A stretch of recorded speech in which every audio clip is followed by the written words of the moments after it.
Kue keranjang dengan bahan utama yaitu tepung ketan dan gula merah kelapa.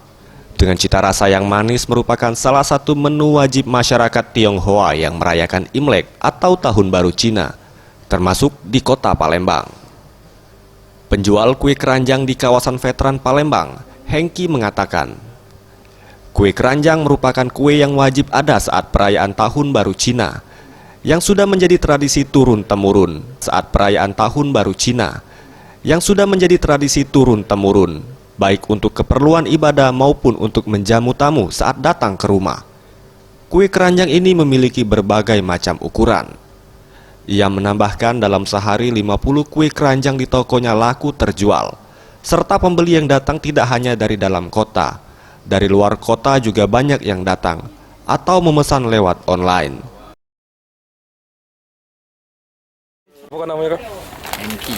Hengki kok ya? Ya. Nah kok Hengki, untuk filosofi dari kue keranjang itu siapa kok?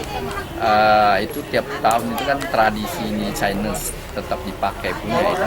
Itu tiap tahun pasti ada kok? Pasti harus itu. Harga berkisar dari 10.000, ada yang 20, 40 gitu. Itu kok ya? Iya. Biasanya yang datang beli itu dari mana kok? Daerah di sini juga luar kota ada itu. Luar kota. Sama. Kok?